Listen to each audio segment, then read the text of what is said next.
Hello students. तो बहुत बहुत स्वागत है आप सभी का हमारे इस चैनल में।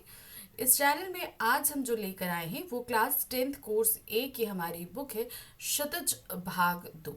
उसके काव्य खंड का आखिरी अध्याय है। ध्यान रखिए, काव्य खंड का आखिरी अध्याय है संगतकार। इस कविता को हमने पढ़ा है, समझा है अच्छे तरीके से। इसे लिखा मंगलेश डबराल जी ने है।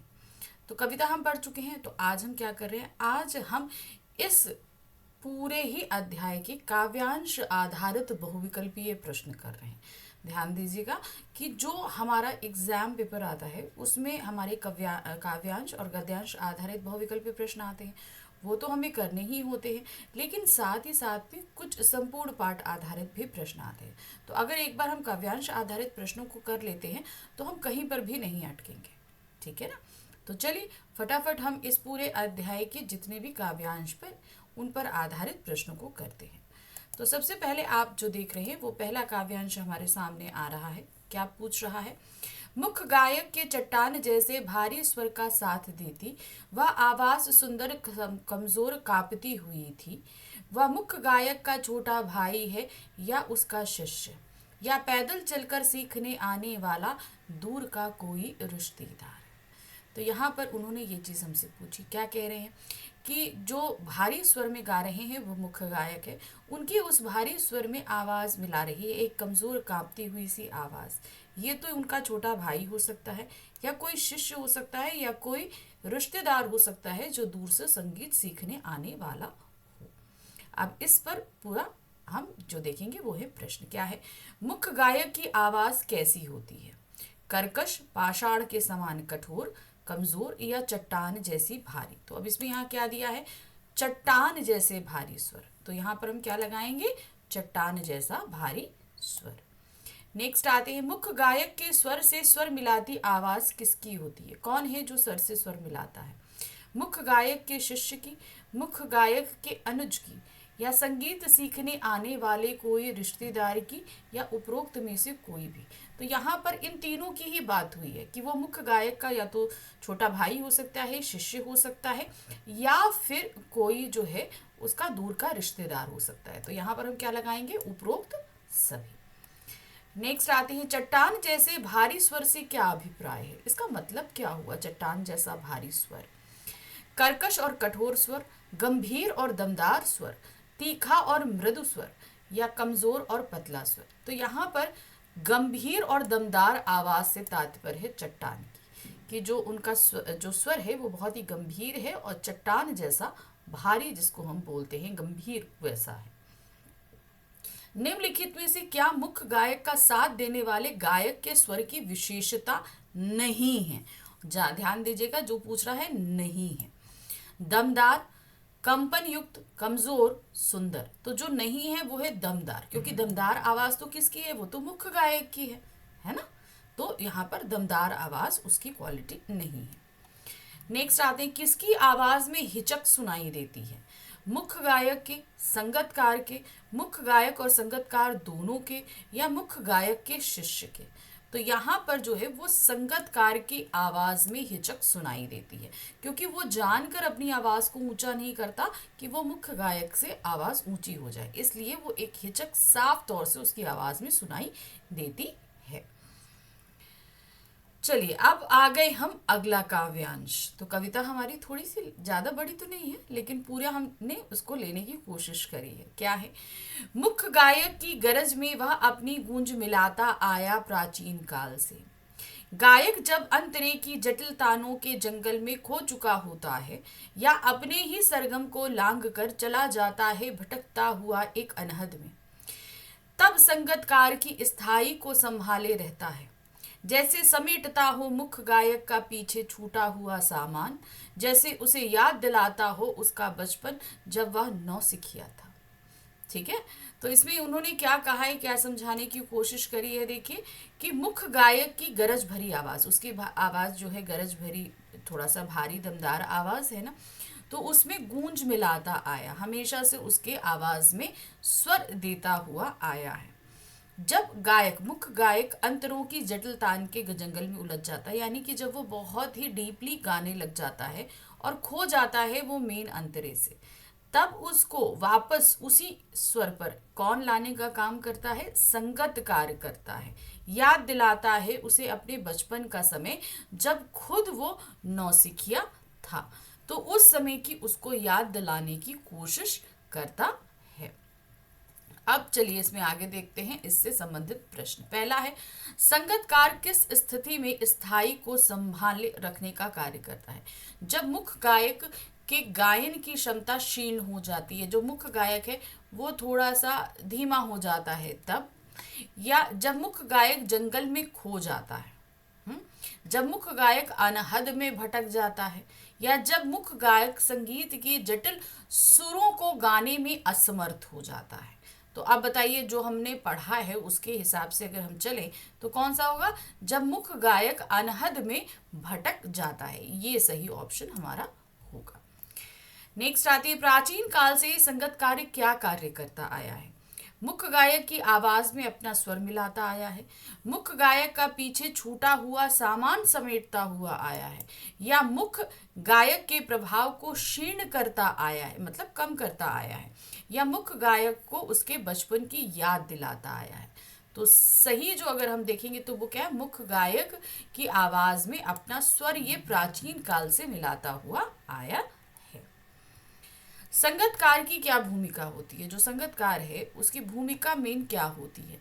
मुख्य गायक को उसके नौसिखिए रूप की याद दिलाना, मुख्य गायक के साथ आत्मविश्वास से भरे दमदार स्वर में गाना, मुख्य गायक के गायन के स्थायी को पकड़े रखना, या मुख्य गायक को सरगम को लांघने से रोकना। तो क्या होता है वो होता है मुख्य गायक के गायन के स्थायी को पकड़े रहना, अर्थात उसे जहां से गायन शुरू किया है उसके स्थायी को पकड़े रखना। प्रस्तुत काव्यांश में किसके महत्व को बताया गया है? इस पूरे काव्यांश जिसको हम पढ़ रहे हैं इसमें किसके महत्व के बारे में बताया गया है? मुख्य गायक के, संगतकार के, उच्च गुणवत्ता वाले वाद्य यंत्रों के, या संगीत शास्त्रीय संगीतज्ञ के? तो सही क्या है? हमने यहाँ पर संगतकार की विशेषता के बारे में बात करी, पूरे अध्याय में ही हमने इस बारे में बात करी। तो सही क्या है? संगतकार के बारे में। नौसिखिया किसे कहा गया है? वाद्य यंत्र बजाने वालों को, संगीत के सुरों को, मुख्य गायक को, या संगतकार को? तो यहाँ पर नौसिखिया किसको कहा गया है? वो मुख्य गायक को कहा गया है, क्योंकि मुख्य गायक के नौसिखिएपन के बारे में कौन उसे याद दिलाता है? संगतकार। तो मुख्य गायक कौन के ही नौसिखिया हुआ ना। चलिए अब आ जाते हैं नेक्स्ट, हमारा काव्यांश हमसे क्या पूछ रहा है, ध्यान दीजिए यहाँ पर। तार सप्तक में जब बैठने लगता है उसका गला, प्रेरणा साथ छोड़ती हुई उत्साह अस्त होता हुआ, आवाज से राख जैसा कुछ गिरता हुआ, तभी मुख्य गायक को ढांढस बंधाता कहीं से चला आता है संगतकार का स्वर। कभी कभी वह यूं ही दे देता है उसका साथ, यह बताने के लिए कि वह अकेला नहीं, और यह कि फिर से गाया जा सकता है गाया जा चुका राग। और उसकी आवाज में जो हिचक साफ सुनाई देती है, या अपने स्वर को ऊंचा ना उठाने की जो कोशिश है, उसे विफलता नहीं, उसकी मनुष्यता समझा जाना चाहिए। तो उसके माध्यम से कवि ने क्या कहा? इसके माध्यम से कवि कहना चाह रहे हैं कि जब तार सप्तक क्या होता है? जब सरगम को बहुत उच्च स्वर में गाया जाता है तो वो जो है उसको बोलते हैं आपको क्या कहते हैं? तार सप्तक, क्योंकि वो बहुत ऊंचा गाया जाता है। तो उसमें क्या होता है ना, इंसान थक जाता है इतना ऊंचा सरगम पकड़ते पकड़ते। तो उस कंडीशन में जब उसकी प्रेरणा, क्योंकि भाई वो तो थक गया, अब उसकी प्रेरणा साथ छोड़ रही है। प्रेरणा साथ छोड़ने का तात्पर्य क्या हुआ कि एकदम से उत्साह कम होने लगता है, क्योंकि वो बहुत तेजी से बहुत ऊंचे से गाया जा रहा है उस कंडीशन में।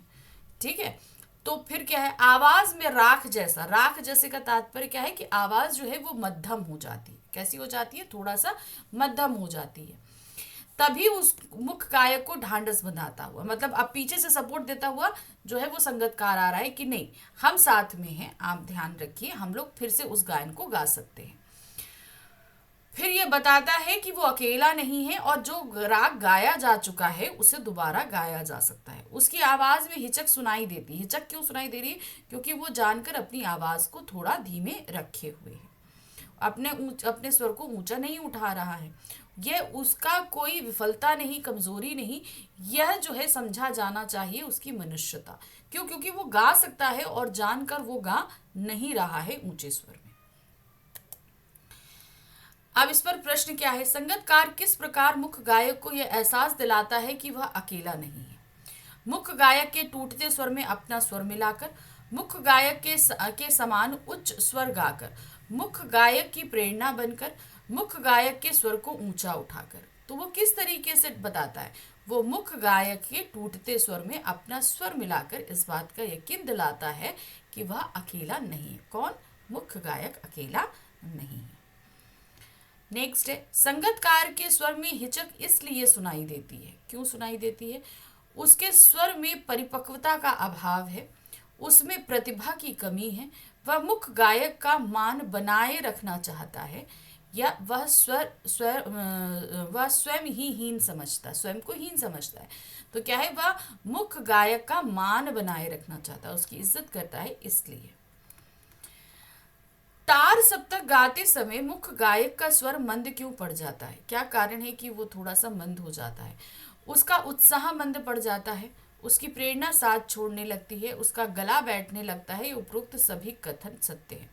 तो तार सप्तक गाते समय मुख्य गायक के स्वर का मंद पड़ने का कारण ये सारे ही हैं। तो यहाँ हम क्या लगाएंगे? उपरोक्त सभी। संगतकार की हिचक को उसकी मनुष्यता क्यों माना जाना चाहिए? कि उसकी जो हिचक है वो उसकी मनुष्यता क्यों हम माने? क्यों? क्योंकि भाई वो अच्छा गा सकता है लेकिन जानकर वो अपनी आवाज को दबाता है, क्योंकि वह मुख्य गायक के सम्मान को बढ़ाता है, क्योंकि वह संगीत के क्षेत्र में प्रसिद्धि प्राप्त करने का इच्छुक नहीं है, क्योंकि वह अपने स्वर का श्रेय लेना नहीं चाहता, क्योंकि वह संगीत के क्षेत्र में धन कमाने की लालसा नहीं रखता। तो यहाँ पर है क्यों मनुष्यता है? क्योंकि वह मुख्य गायक के सम्मान को बढ़ाता है। वो जो उसका स्वर है उससे अपने स्वर को नीचे ही रखता है ताकि किसी तरीके से मुख्य गायक की आवाज से ऊंचा ना जा पाए। ये उसकी मनुष्यता होती है। मुख्य गायक को ढांढस कौन बंधाता है? संगीतकार, संगतकार, श्रोतागण या वाद्य यंत्रों की आवाज? तो कौन है? ढांढस बंधाने का काम संगतकार द्वारा किया जाता है। चलिए, अब वही जो हमने अभी काव्यांश पढ़ा था ना, सेम वही काव्यांश है। मैं पढ़ देती हूँ, उसके लिए अर्थ तो हम आपको समझा ही चुके। तार सप्तक में जब बैठने लगता है उसका गला, प्रेरणा साथ छोड़ती हुई उत्साह अस्त होता हुआ, आवाज से राख जैसा कुछ गिरता हुआ, तभी मुख्य गायक को ढांढस बंधाता कहीं से चला आता है संगतकार का स्वर। कभी कभी बस वह यूं ही दे देता है उसका साथ, यह बताने के लिए कि वह अकेला नहीं है, और यह कि फिर से गाया जा सकता है गाया जा चुका राग। और उसकी आवाज में जो एक हिचक साफ सुनाई देती है, या अपने स्वर को ऊंचा ना उठाने की जो कोशिश है, उसे विफलता नहीं, उसकी मनुष्यता समझा जाना चाहिए। तो ये अभी मैंने आपको समझाया है, और डिटेल एक्सप्लेनेशन में तो ऐसे भी मैं डिटेल में समझा चुकी हूँ। तो चलिए फटाफट इसके क्वेश्चंस कर लेते हैं। कवि के अनुसार संगतकार द्वारा अपने स्वर को ऊंचा ना उठाए जाने को क्या समझना चाहिए? संगतकार की विफलता, संगतकार की प्रतिभा की कमी, संगतकार की हिचक, या संगतकार की मनुष्यता? तो वो क्या समझा जाना चाहिए? संगतकार की मनुष्यता। नेक्स्ट है, तार सप्तक का अर्थ क्या है? अब तार सप्तक का क्या अर्थ होता है? 7 स्वरों का उच्च स्वर में गाना, 7 स्वरों को निम्न स्वर में गाना, 7 स्वरों को मध्यम स्वर में गाना, या 7 स्वरों को सम स्वर में गाना। तो क्या होता है? वो 7 स्वरों को एकदम उच्च स्वर में गाया जाना तार सप्तक कहलाता है। राख जैसा किसे कहा गया है? मुख्य गायक के गायन को, मुख्य गायक की प्रेरणा को, मुख्य गायक के बुझते स्वर को, या मुख्य संगतकार की आवाज को। तो क्या है? मुख्य गायक के बुझते हुए स्वर को, क्योंकि वो तार सप्तक में गा रहा है, अब उसके पास इतनी हिम्मत नहीं है, तो क्या है? उसका आवाज जो है वो थोड़ा मध्यम पड़ने लगती है, तो उसके स्वर बुझने लगते हैं, तो उसी को बोला गया राख जैसा गिरता हुआ। संगतकार मुख्य गायक का साथ यूं ही क्यों दे देता है? क्या कारण है बस यूं ही दे देता है? मुख्य गायक का मान सम्मान देने के लिए, मुख्य गायक को अकेलेपन का एहसास से बचाने के लिए, यह बताने के लिए कि गाया गाया हुआ स्वर पुनः गाया जा सकता है। तो वो क्या है, उपरोक्त सभी, सिर्फ किसके लिए बोलते हैं, ये उपरोक्त सभी के लिए वो कहा जा रहा है। नंबर 5 है, काव्यांश में मनुष्यता शब्द से क्या अभिप्राय है। इस पूरे काव्यांश में मनुष्यता शब्द का तात्पर्य क्या दिया गया है। निस्वार्थ त्याग, साहस की कमी, अपनेपन की भावना या ईमानदारी की भावना। तो यहाँ मनुष्यता शब्द से अभिप्राय है निस्वार्थ त्याग, यानी कि बिना स्वार्थ के वो त्याग कर रहा है। वो वहां पर गा सकता है अच्छा, मगर नहीं गा रहा है, तो यहाँ उसका वो स्वार्थ नहीं है और वो जो है उस त्याग को कर रहा है, इसलिए उसे उसकी मनुष्यता कहा गया है। चलिए, यहाँ पर तो हमारे काव्यांश आधारित प्रश्न खत्म हो गए। अब हम संपूर्ण पाठ आधारित कुछ प्रश्नों को देख लेते हैं। देखिए क्या है, प्रस्तुत पाठ में किसकी भूमिका के महत्व पर विचार किया गया है। किसके किया गया है, वो है कीमती वाद्य यंत्र संगतकार की, गायन की प्रस्तुति की या मुख्य गायक की। तो किसके बारे में बात करिए, यहाँ संगतकार की भूमिका के बारे में विचार किया गया है। निम्न में से क्या संगतकार के स्वर की विशेषता नहीं है। क्या उसके स्वर की विशेषता नहीं है, मधुरता, कमजोर, आत्मविश्वास भरी आवाज या कंपनशील। तो जो नहीं है वो है आत्मविश्वास भरी आवाज, उसकी आवाज में मधुरता है, उसकी आवाज कमजोर है और कंपनशील भी है क्योंकि वो कांप रही है इसलिए। संगीत के स्थायित्व को संभालते हुए संगतकार मुख्य गायक को उसके किस रूप की याद दिलाता है, नौसिखिया, गुरु, युवावस्था या परिपक्व गायन। तो कौन सी अवस्था है, वो है नौसिखिया, जब वो खुद नौसिखिया था तो उस रूप की याद दिलाता है। संगतकार की मनुष्यता का परिचायक क्या है, उसकी मनुष्यता का परिचायक अगर किसे माना जाए तो वो क्या है, मुख्य गायक का सामान समेटना, श्रोता गणों का मनोरंजन करना, मुख्य गायक के से मधुर गाना या अपने स्वर को जानबूझकर मुख्य गायक से ऊंचा ना उठाना। तो यहाँ पर संगतकार की मनुष्यता का परिचायक है अपने स्वर को जानबूझकर मुख्य गायक से ऊंचा ना उठाना, मुख्य गायक के स्वर से ऊंचा वो नहीं उठाता है। चट्टान जैसा भारी स्वर किसका है, चट्टान जैसा भारी स्वर किसका है, वो है मुख्य गायक का। संगतकार, तबला या मुख्य गायक या आयोजक। तो कौन है वो, मुख्य गायक का स्वर नहीं है। मुख्य गायक की प्रेरणा कब साथ छोड़ने लगती है, वो कौन सा समय है जब मुख्य गायक की जो प्रेरणा है वो साथ छोड़ने लगती है, जब वह लंबे समय से गा रहा होता है, जब उसे पानी की आवश्यकता होती है, जब वह उच्च स्वर में गाता है, जब संगतकार अनुपस्थित होता है। तो उसकी प्रेरणा कब साथ छोड़ती है, जब वो तार सप्तक में, यानी कि जब वो सरगम को उच्च स्वर में गाता है, तब जो है उसकी जो प्रेरणा है वो साथ छोड़ने लगती है। संगतकार मुख्य गायक के स्वर की तुलना में अपना स्वर धीमा क्यों रखता है, क्या कारण है, मुख्य गायक से वो अच्छा गा सकता है, उसके बराबर गा सकता है, लेकिन तब भी वो अपने स्वर को मुख्य गायक के स्वर से हमेशा नीचा ही रखता है। कारण क्या है, मुख्य गायक के प्रति आदर की भावना होने के कारण, संगीत का पूर्ण ज्ञान ना होने के कारण, मधुर स्वर का अभाव होने के कारण, गायन प्रतिभा की कमी होने के कारण। तो यहाँ पर वो क्या है, वो है मुख्य गायक के प्रति अपने आदर भाव के कारण वो जानकर अपने स्वर को मुख्य गायक के स्वर से ऊंचा नहीं होने देता है।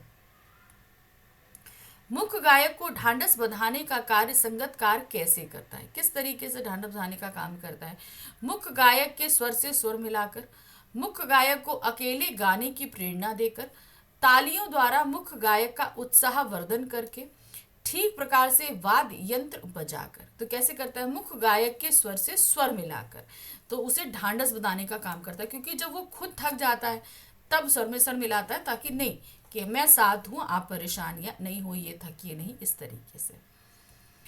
तार सप्तक में गाने के कारण कवि को कैसा अनुभव होता है, जब वो खुद गाते हैं तो उन्हें कैसा महसूस होता है, बहुत खुशी होती है, थक जाता है, उत्साह से भर जाता है, गाने की इच्छा समाप्त हो जाती है। तो क्या होता है ना, तार सप्तक बहुत ऊंचा स्वर है तो उसमें बहुत एनर्जी खर्च हो जाती है, तो क्या होता है, गाने की इच्छा समाप्त हो जाती है, तभी उसकी आवाज में क्या एक राख जैसा कुछ गिरता हुआ सा प्रतीत होता है।